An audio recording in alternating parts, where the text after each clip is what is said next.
Ladies and gentlemen, it's a good thing when good things happen to good people, and a good thing is happening today to Brian Duffy.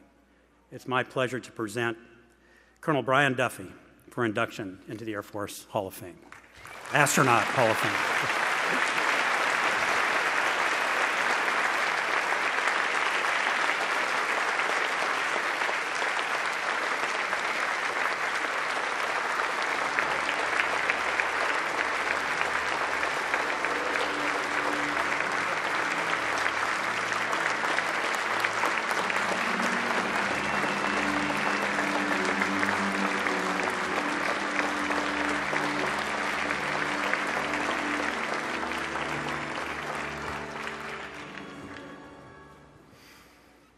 Wow.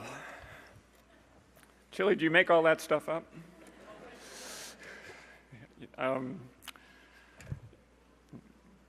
only had about 6 months to get ready for this today, since I found out about from a phone call from Dan before Christmas. So I was like, it's kind of the nicest Christmas present I could have received, except it came with a catch, as all things do. And Dan said, "Well, you can't tell anybody to do this."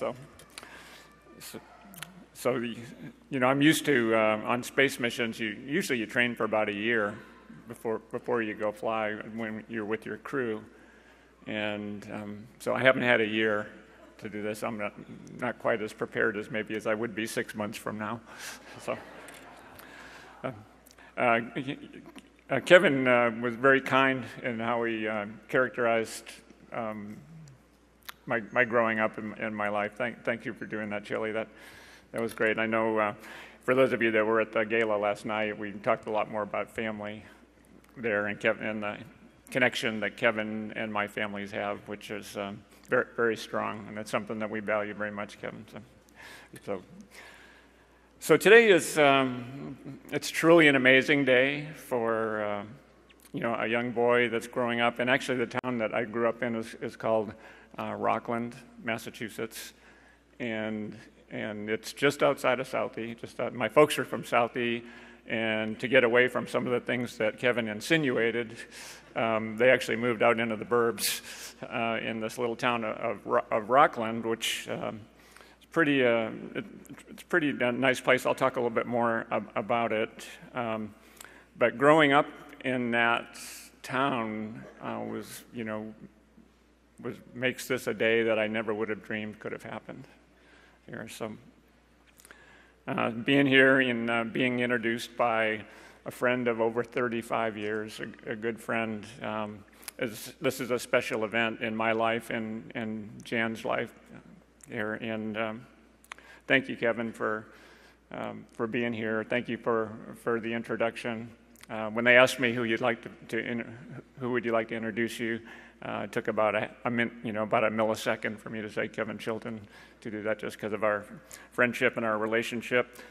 Thank you for what you've done, and thank you for being here. And Kathy, I know you're here. Thank you for coming too. So, but most of all, thanks for your friendship. That's what I value the most. So,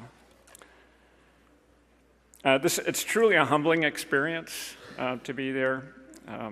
Joining my heroes, I'm looking at the front row here. These are the folks that as I was growing up, I watched do all the great things, and I kind of dreamed a little bit about what it might be like, but never thought I'd ever have the chance. But joining you is a special treat for me, and I'm really happy and proud to be joining with my mate Scott Parazynski, the fearless astronaut and mountain climber that you'll hear more about here shortly. So Scott, our congratulations to you and to your family. So.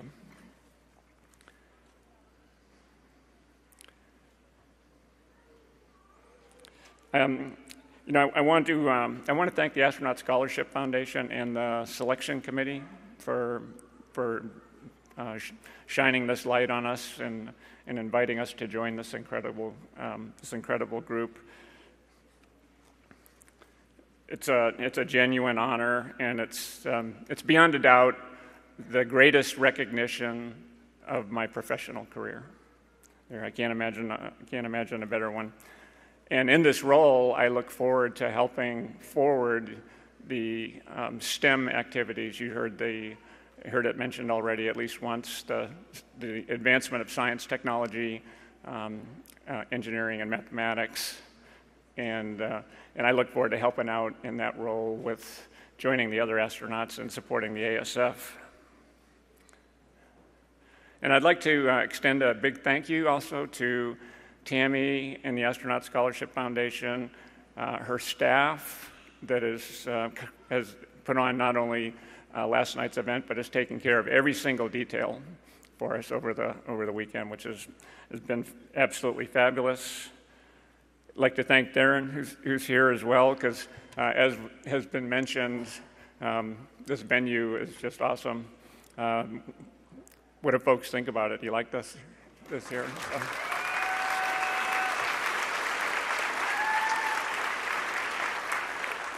So every time I come here, I go up on the top there and I look, and hi folks up there, good to see you.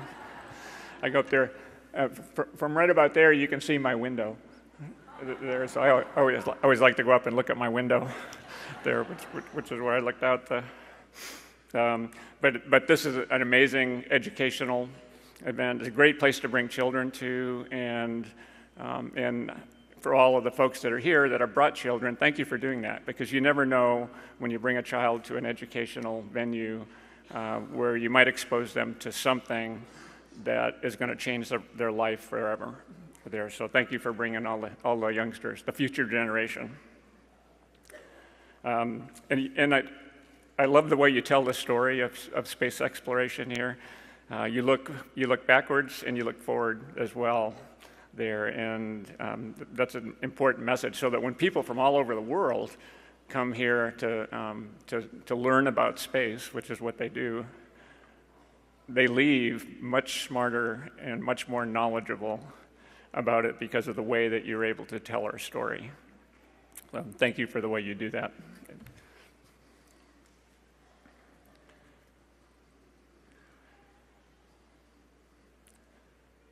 So those of you that know me, you heard Kevin talk a little bit about some baseball that I played. Those of you that know me know that I've been a lifelong baseball fan. Growing up, I was either playing it or practicing. I was in a game or practicing for a game, something I loved. As a child, I followed the Red Sox very, very carefully. Some summers I actually scored, listened on the transistor radio I had. Actually scored every single game for an entire summer there and keeping track of it all. And when the Red Sox played the Yankees, I really paid attention to it because of the rivalry that's there. So one of the most colorful characters to ever play the game was a very famous Yankee catcher named Yogi Berra. And at his 1972 induction speech at the Baseball Hall of Fame, the very first thing he said in his speech was, "I guess the first thing I should do is thank everybody who made this day necessary."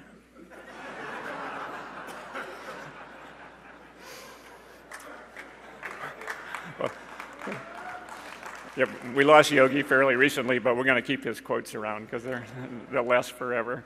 I would like to do the same. I would like to thank everyone who made this day necessary.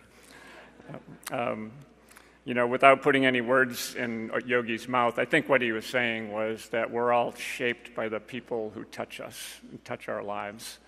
And certainly no one has shaped my life and touched my life more than my beautiful wife of 40 years, Jan.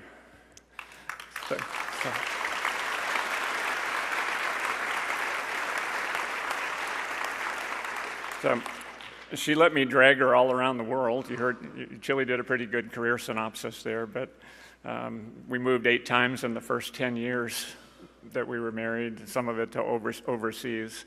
But she let me chase my dreams to fly F-15s, which was a hoot.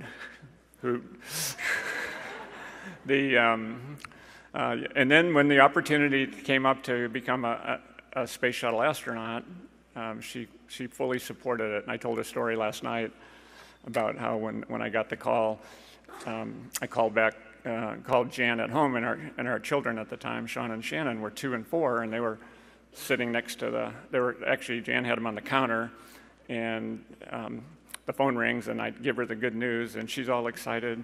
She goes, she's animated, and she's going, "Daddy's going to be an astronaut, Daddy's going to be an astronaut." And the kids got excited along with her. And then after a couple of cycles of that, Sean goes, "What's an astronaut?" So,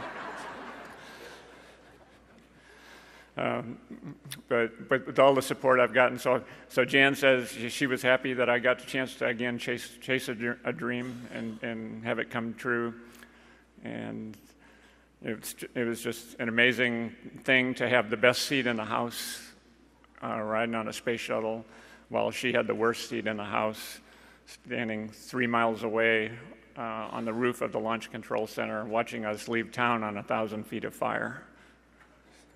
So, but thank you, honey. I can't thank you enough. Let's see, Sean and Shannon, I want to thank you as well for putting up with my absences when we were gone, and thanks for giving Mom and me the support that you did throughout the years.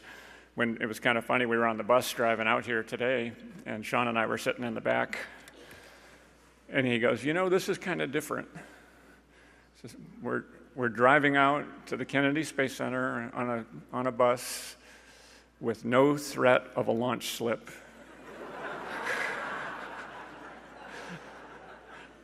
So I wasn't exactly known for going on time every time. In fact, on my last flight, we tried, my pilot is here, by the way. Pam, how many times did we try? We loaded up 3 times. Yeah. So let's just call it a handful of times that we were trying to go. It took long enough that my mother left.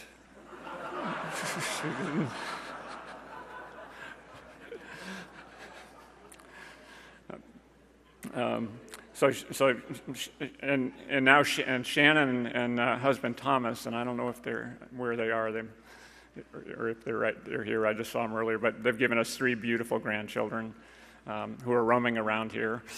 It's little Scarlett, little Audrey, and 10-month-old Nolan.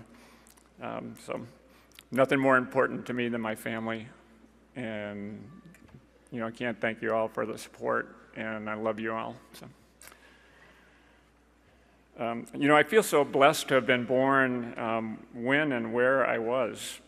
I was born into a large and loving family and grew up in what turned out to be a child-friendly and generous small town. My parents are no longer here, but the love and the lessons that they taught to me, my sisters, Diane and Claire, who are here, over here, my brother Tim, who's here as well, standing over there. The lessons that we learned, we still have. So while we remember Mom and Dad for everything they gave us, and we're happy for the lessons that they taught us. I learned about hard work and caring for a family by watching my dad work 2 and sometimes 3 jobs to provide the best that he could for us. My older brother Dan was a Down syndrome child and adult,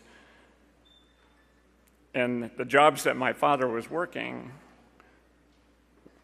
provided Dan with the level of care that the wealthiest families in the country provided to their handicapped children. So we weren't wealthy, but we didn't know it.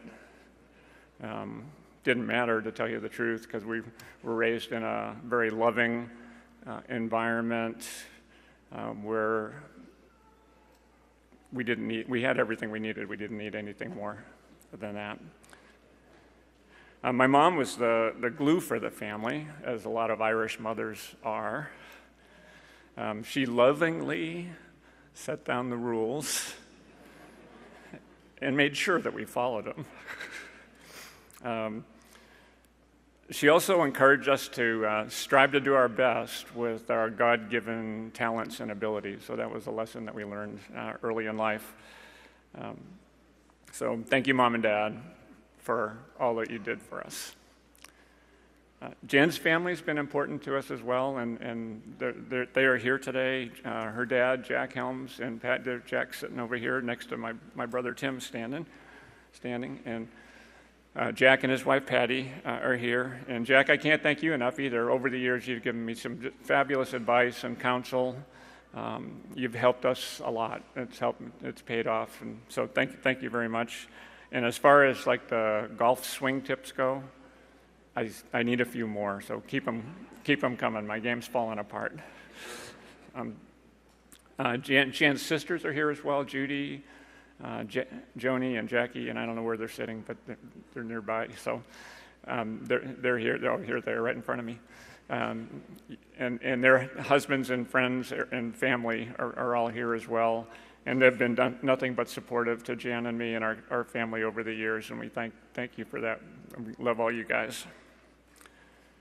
So growing up in that small town of Rockland, Massachusetts was actually a pretty lucky thing, although what it meant was the space program was a long way away. It was 1,000 miles away. But the best thing that was going on in those days, the early days of the space program, was they covered those missions on television really well. So I was able to watch every launch that I could and was very interested in what was going on. But as Kevin mentioned, I never thought I'd be a part of it. In fact, I clearly remember my first experience with space. As I was a paper boy most of my young growing up days, where I delivered daily papers there. And I remember a cold winter day, right after sunset. It was a very clear sky, and I looked up and I saw my first satellite, a polar satellite, going from north to south, right from where I was standing. It was going from right to left. Big, bright, shiny object that I knew. I didn't know if it was Russian or American, but I knew it was not an airliner, and I knew it was in space because of the speed at which it was moving. And so that was the first time where seeing space and thinking, well, you can put things in space and do things with it. That was the first time it hit me as a child to do that.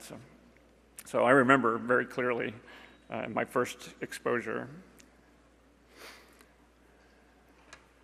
Another lucky thing about growing up in that town was that the people were really generous. In fact, they went and hired a calculus teacher to come teach the class to 3 students there at Rockland High School. How many schools would do that nowadays? So they hired a teacher to teach a course to 3 students, and I attribute that to why I majored in mathematics at the Air Force Academy, and then having majored in that subject enabled a lot of the other things that happened in my career. So if you go from A to Z, a good way to attribute that is to the people of Rockland, Massachusetts, and the fact that they were willing to do that. So I'm very thankful to the town that did that in those days.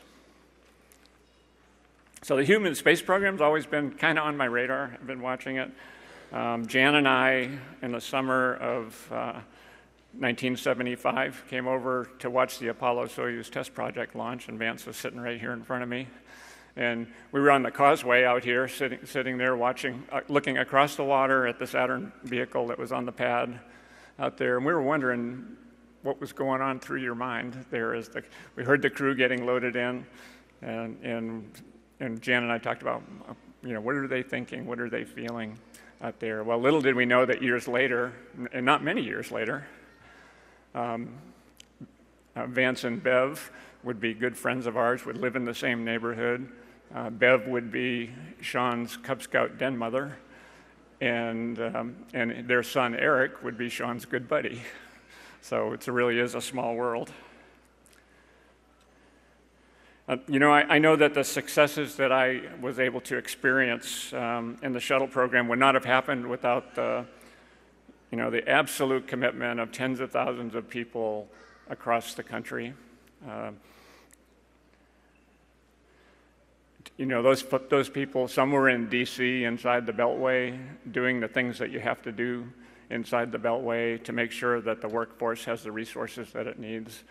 Some of the people were in project offices and program offices spread around the country. Some were building, you know, flight hardware for us. Some were building payloads for us. The training crew in Houston was getting both the astronaut crew and the ops team ready to go. But at least from my perspective, all of that comes together and came together right here at the Kennedy Space Center. And by spending a lot of time here over the years, I've learned just how proud the KSC workforce was of their orbiter fleet. Also, how much of their lives they dedicated to those orbiters. And as astronauts, we actually felt that when we flew the missions, we were just being loaned the orbiters. And we were supposed to bring it back in really good shape or else. And so it was, in a way, when they let us go fly these beautiful machines, it was rather like a father letting a daughter go on a date. And, you know, over the course of a 2-week mission, and I remember Charlie saying, okay, we're going to clean this thing up before we bring her home. Over the course of a 2-week mission, the inside of the vehicle with 7 people living in it will get a little bit dirty. There's, you know, food particles escape sometimes, and they stick to the wall, and the occasional drop of a drink that has escaped from a straw. And then there's, every once in a while, there's a fruit punch explosion. And trying to clean up a big red mess takes a lot of towels. But usually on the day before entry, we would grab a wet towel. Everybody would take a wall or a ceiling, and we would just wipe that orbiter as clean as we could get it to try to bring it back, because the KSC folks had given us this perfect, clean, beautiful machine, and we didn't want them to think that we had really trashed it.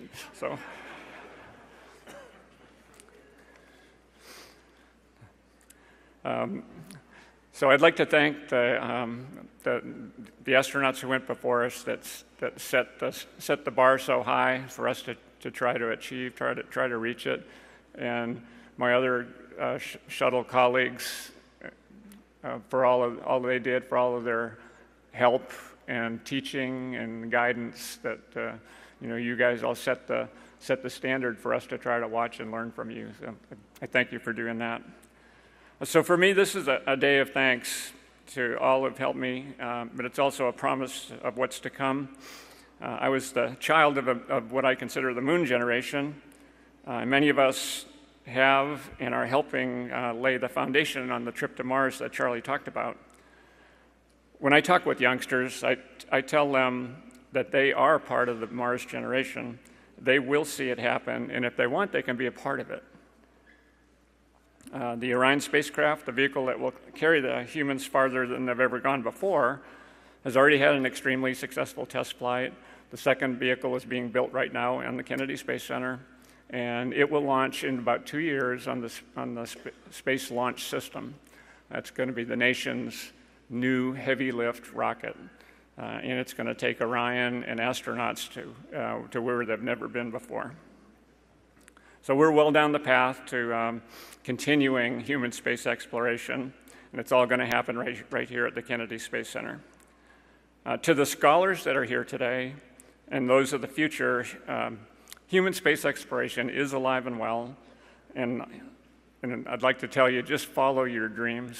Maybe don't go to law school.